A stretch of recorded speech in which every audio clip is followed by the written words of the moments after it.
మాజీ మంత్రి టీడీపీ నేత భూమా అఖిలప్రియ రిమాండ్ రిపోర్ట్ కలకలం రేపుతుంది. ఈ రిమాండ్ రిపోర్ట్లో పోలీసులు పొందుపరిచిన విషయాలు కానీ అంశాలు కానీ మనం చూసినట్లయితే చాలా ఆశ్చర్యాన్ని రేకెత్తిస్తుందని చెప్పుకోవచ్చు. ఎంత పకడ్బందీగా ప్లాన్ చేశారు, ఎంత పకడ్బందీగా కిడ్నాప్ చేశారనే విషయాన్ని పోలీసులు రిమాండ్ రిపోర్ట్లో చాలా స్పష్టంగా చేయడం జరిగింది. ఆల్మోస్ట్ 10 రోజుల పాటు రెక్కి నిర్వహించి దీన్ని ప్లాన్ చేసినట్టుగా మనకి అర్థమవుతుంది.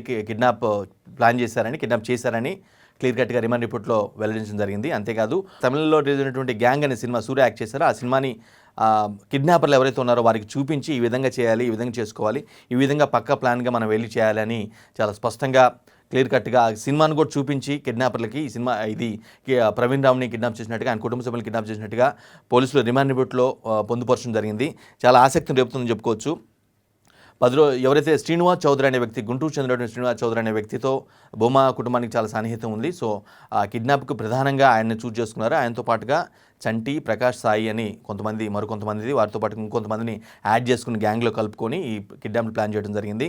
మంగళవారం రాత్రి 7:30కి ఐటీ అధికారులు అంటూ వెళ్ళిపోయి నకిలీ సెర్చ్ వారెంట్లు, నకిలీ ఐడీలు, నకిలీ సెర్చ్ వారెంట్లు అన్నీ కూడా తీసుకొని లోపలికి ప్రవేశించి వారందరినీ ప్రవీణ్ రావు ఎవరైతే కిడ్నాప్ గురయ్యారో ఆ ముగ్గురిని కూడా ఒక గదిలో నిర్బంధించి కళ్ళకి గంతలు కట్టేసి, కాళ్ళు చేతులు కట్టేసి తీసుకెళ్ళటం కానీ, కొన్ని డాక్యుమెంట్స్ కోసం సెర్చ్ చేయడం కానీ ఇవన్నీ కూడా జరిగినట్లుగా రిమాండ్ రిపోర్ట్లో చాలా స్పష్టంగా పొందుపరచడం జరిగింది. ఆ తర్వాత ముగ్గురిని ఒక గదిలో తీసుకొని నిర్బంధించిన తర్వాత వారిని అక్కడి నుంచి వేరే వెహికల్స్ ద్వారా కిడ్నాప్ చేయడం జరిగింది. వేరు కార్లలో తీసుకెళ్ళి చిలుకూరు సమీపంలో ఉన్నటువంటి ఒక ఫామ్ హౌస్లో బంధించి వారిని డాక్యుమెంట్స్ మీద బలవంతంగా సంతకాలు చేయించుకోవటం, ఈ క్రమంలో కర్రలతో కొట్టడం, ఈ విధంగా బాధించినట్లుగా బాధితులు చాలా స్పష్టంగా చెప్పారు. రిమాండ్ రిపోర్ట్లో ఈ అంశాలన్నింటిని కూడా పొందుపరిచినట్టుగా అర్థమవుతుంది. అయితే ఈ 2016లో అఫీస్పేటలో ఉన్నటువంటి 25 ఎకరాల భూమికి సంబంధించి ప్రవీణ్ రావు ఎవరైతే కిడ్నాప్ గురయ్యారో ఆయన కొనడం జరిగింది. దానిపై ఒక వివాదం ఉంటే దాన్ని భూమా నాగిరెడ్డి, ఏవి సుబ్బారెడ్డి సెటిల్మెంట్ చేశారని అర్థమవుతూ ఉంది. ఆ సెటిల్మెంట్ తర్వాత అనూహ్యంగా కొన్నాళ్ళకి ఆ భూమిలో ఏదైతే అంటే సెటిల్మెంట్లో నిమిత్తం ఎంతైతే ఆయన ఒప్పందం కుదుర్చుకున్నారో ఆ డబ్బులు ప్రవీణ్ రావు అప్పుడే భూమా ఫ్యామిలీకి ఇచ్చినట్టు కూడా పోలీసులు చెప్తూ ఉన్నారు. అయితే ఆ భూమి వాల్యూ రోజులు గడిచే కొద్దిగా పెరగటం వల్ల ఆ తర్వాత ఆ భూమిపై తమకు వాటా కావాలని, లేదంటే మరికొంతమంది చెల్లించాలని భూమా అఖిలప్రియ, అదేవిధంగా భార్గవరామ్ ఒత్తిడి తెచ్చినట్లుగా పోలీసులు చెప్తున్నారు. ఈ క్రమంలోనే కిడ్నాప్కు ప్లాన్ చేసి క్లియర్ కట్గా ఎవరైతే శ్రీనివాస్ చౌదరి కానీ, సంటి, చాయి, ప్రకాష్ వీళ్ళు ముగ్గురుతో పాటుగా మరికొంతమంది కలుపుకొని ఐటీ అధికారులు అంటూ లోపలికి చొరబడి హల్చల్ చేసి నకిలీ డాక్యుమెంట్లన్నీ ఇల్లు మొత్తం సోదా చేసి వారిని తీసుకెళ్లటం, ఇదంతా కూడా పోలీసులు వారి కోసం వెతుకుతున్నారని తెలియడంతో వారిని వదిలేయటం, చివరికి జరిగిందంతా మనం అంతా కూడా చూసిందని చెప్పుకోవచ్చు. ఇక రిమాండ్ రిపోర్ట్లో అఖిలప్రియ చాలా కీలక అంశాలు ప్రస్తావించినట్టు కూడా పోలీసులు చెప్తున్నారు. అంటే రిమాండ్ రిపోర్ట్ అంటే రిమాండ్లో ఉన్నటువంటి ఖైదీని ఆయనతో ఎంక్వైరీ చేసి ఖచ్చితంగా ఆ విషయాలన్నింటిని కూడా రిపోర్ట్లో పొందుపరుస్తూ ఉంటారు. ఈ నేపథ్యంలో ఆమె క్లియర్ కట్గా ఒప్పుకున్నట్లుగా భూమా భార్గవరామ్కి, అదేవిధంగా ఏవి సుబ్బారెడ్డికి కూడా దీనికి ఇందులో ప్రమేయం ఉంది, కావాలనే ఈ విధంగా భూమి హక్కులు ఏదైతే 25 ఎకరాల సంబంధించినటువంటి వివాదం ఉందో దాన్ని సొంతం చేసుకోవడం కోసం ఈ విధంగా చేశామో అని ఒప్పుకున్నట్లుగా కూడా పోలీసు రిమాండ్ రిపోర్ట్లో పేర్కొనడం జరిగింది. సో ఇదైతే క్లియర్ కట్గా అంటే ఎవరైతే శ్రీనివాస్ చౌదరి, సాయి, చంటి, ప్రకాష్తో పాటుగా మిగతా వారు ఎవరైతే ఉన్నారో నిందితులు కిడ్నాపర్లుగా వచ్చారో వారి వివరాలన్నీ కూడా భార్గవరామ్కి, అదేవిధంగా సుబ్బారెడ్డికి తెలుసని ఆమె రిమాండ్ రిపోర్ట్లో పేర్కొన్నట్లుగా చాలా స్పష్టంగా చెప్తున్నట్టు పరిస్థితి చెప్తుంది. కిడ్నాప్కు ముందు ఏదైతే ఒక స్కూల్లో ఆ కార్లు ఏదైతే కిడ్నాప్కి యూజ్ చేశారో కార్లను, ఆ కార్ల నెంబర్ ప్లేట్లను కూడా ఈ శ్రీనివాస్ చౌదరి అనే వ్యక్తి ఒక స్కూల్లో, అంటే అఖిలప్రియకి తెలిసినటువంటి ఒక వ్యక్తి స్కూల్ దగ్గర మార్చినట్టు కూడా ఈ రిమాండ్ రిపోర్ట్లో పేర్కొనడం జరిగింది. అప్పటికే నకిలీ ఐడి కార్డులు, నకిలీ సెర్చ్ వారెంట్లు అన్నింటిని కూడా భార్గవరావు తయారు చేయించి వారికి కిడ్నాపర్లకు ఇచ్చినట్టు జరిగింది. సో ఈ విధంగా పక్కా ప్లాన్తో అంతా జరిగినట్లుగా క్లియర్ కట్గా రిమాండ్ రిపోర్ట్లో పేర్కొనడం జరిగింది. ఆల్మోస్ట్ రిమాండ్ రిపోర్ట్లో జరిగిన క్రైమ్ని అఖిలప్రియ ఒప్పుకున్నట్లు కూడా చాలా స్పష్టంగా రిమాండ్ రిపోర్ట్ అయితే చెప్తూ ఉంది. బట్ దీన్ని మాత్రం పూర్తిగా ఖండిస్తూ ఉంది. ఎవరైతే భూమా అఖిలప్రియ సోదరి మౌనికా రెడ్డి ఎవరైతే ఉన్నారో ఆమె చాలా క్లియర్ కట్గా ఇవన్నీ కూడా అవాస్తవం, ఏదంటే మొదట A2గా ఉన్నటువంటి అఖిలప్రియని A1కి ఎలా మారుస్తారు, రాత్రికి ఏ విధంగా పరిణామాలు చోటు చేసుకుంటే ఏ బేసిస్ మీద ఆమెని A1గా చిత్రీకరించారు అని మౌనికా రెడ్డి స్పష్టం చేస్తూ ఉంది. ఈ అంతా కూడా గ్యాంబ్లింగ్ కావాలనే కొంత పోలీసులు ఇబ్బంది పెడుతున్నారనే విషయాన్ని అయితే ఆమె చెప్తూ ఉండడం జరిగింది.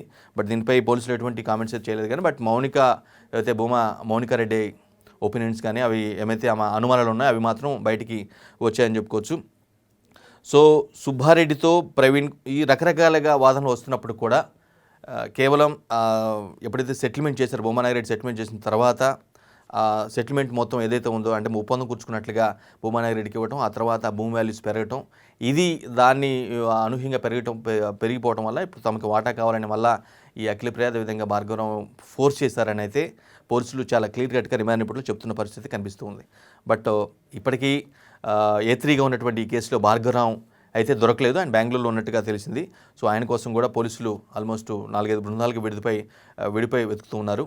ఇప్పటికైతే భూమా అఖిలప్రియ రిమాండ్ అంటే చెంచలగూడ జైల్లో ఉన్నారు. ఆమెకి 1509 నెంబర్ కేటాయించడం జరిగింది. ఖైదీ నెంబర్ 1509 నెంబర్ని కేటాయించడం జరిగింది. స్పెషల్ కేటగిరీ లాంటివి ట్రీట్ చేయట్లేదు, కేవలం సాధారణ ఖైదీగానే ఉంచినట్టు కూడా మనకి ఇన్ఫర్మేషన్ ఉంది. సో ఈ విధంగా పక్కా ప్లాన్తోనే ఈ కిడ్నాప్ యత్నం అయితే జరిగిందని చెప్పుకోవచ్చు. సో మరి అయితే ఏవి సుబ్బారెడ్డిని పోలీసులు అదుపులో తీసుకున్న మాట వాస్తవమే కానీ బట్ అఫీషియల్గా అరెస్ట్ చేసినట్టుగైతే అనిపించట్లేదు. ఇప్పటికైతే క్లియర్ కట్ ఇన్ఫర్మేషన్ అయితే లేదు. పోలీసులు కూడా అనౌన్స్ చేసినట్టయితే లేదు. కేవలం అదుపులో తీసుకున్నారు, విచారిస్తున్నారని తప్పించి A2గా మార్చడం అయితే జరిగింది. బట్ ఏంటి అసలు ఆయన్ని అరెస్ట్ చేసినట్లా లేదా అనే విషయంపై మాత్రం క్లారిటీ లేదని చెప్పుకోవచ్చు. పోలీసులు అదుపులో అయితే ఉన్నట్టుగా మనకి క్లియర్ కట్గా అర్థమవుతుంది. భార్గవరావు A3 పరారీలో ఉన్నారు. ఆయన కోసం కొన్ని పోలీసు బృందాలు అయితే అన్వేషిస్తున్నాయి. సో ఓవరాల్గా ఈ ఎపిసోడ్ మొత్తం కూడా ఈ కిడ్నాప్ ప్రవీణ్ రావు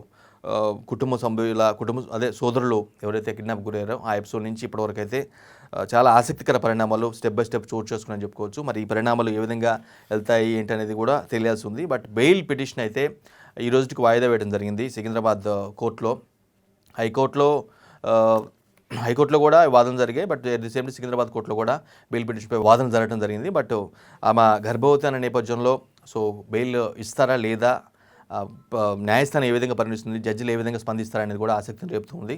సో చూడాలి మరి ఎటువంటి పరిణామాలు చోటు చేసుకుంటాయి 2-3 రోజుల్లో అనేది తెలియాల్సి ఉంది. ఏవి సుబ్బారెడ్డి కూడా ఒక క్లారిటీ అంటే అరెస్ట్కి అంటే ఆయన అదుపులో తీసుకో ముందు వరకు కూడా తనకి ఎలాంటి ప్రమేయం లేదు, సంబంధం లేదు, ఇందులో నా పేరు అసలు ఎందుకు చిత్రీకరించకుండా నాకు అర్థం కాలేదు 2 వ్యక్తిని అనూహ్యంగా ఆయన మాట్లాడుతున్నాడు అంటే ఒక ఛానల్తో మాట్లాడుతుండగానే ఆయన్ని అదుపులో తీసుకోవడం జరిగింది. ఇప్పటికీ ఆయన అరెస్ట్ చేసినట్లయితే తెలియట్లేదు కానీ బట్ అదుపులో ఉన్నట్టు ఆయన పోలీసులు అదుపులో అయితే ఖచ్చితంగా ఉన్నారు, విచారిస్తున్నారు, మరింత సమాచారాన్ని సేకరిస్తున్నట్టుగా మనకి తెలుస్తుంది. చూడాలి మరి 2-3 రోజుల్లో ఇంకెలాంటి పరిణామాలు చోటు చేసుకుంటే ఆమెకు బెయిల్ వస్తుందా లేదా, భూమా అఖిలప్రియ ఫ్యామిలీ తరపున లాయర్లు ఏ విధంగా వాదిస్తారు, ఎటువంటి పాయింట్స్ని రైట్ చేస్తారు, ఇవన్నీ కూడా తెలియాలంటే ఖచ్చితంగా మరి కొన్ని రోజులు ఆగాల్సిందే. ఏదైనా భూమా ఫ్యామిలీకి ఇది పెద్ద షాక్ అని చెప్పుకోవచ్చు. ఈ విధంగా ఒక భూ కబ్జా అంటే భూమి కోసం ఆ వివాదంలో ఉన్నటువంటి భూమి కోసం ప్రయత్నించి ఏకంగా కిడ్నాప్కి బహిరంగ బాటంగానే బరిలోకి దిగి ఈ విధంగా కొంత ఇబ్బందికర పరిస్థితులను కొని తెచ్చుకున్నారేమన్న ఫీలింగ్ అయితే కలిగిస్తుంది. అన్నిటికీ మించి రిమాండ్ రిపోర్ట్లో మరో కీలక అంశాన్ని కూడా ప్రస్తావించడం జరిగింది. భార్గవరామ్ ఎవరైతే అఖిలప్రియ భర్త ఉన్నారో కేసులో A3గా ఉన్నటువంటి భార్గవరామ్కి నేర చరిత్ర ఉంది. సో అతన్ని ఖచ్చితంగా పట్టుకోవాలంటే A1గా ఉన్నటువంటి భూమా అఖిలప్రియని ఖచ్చితంగా అరెస్ట్ చేయాల్సిన అవసరం ఉంది.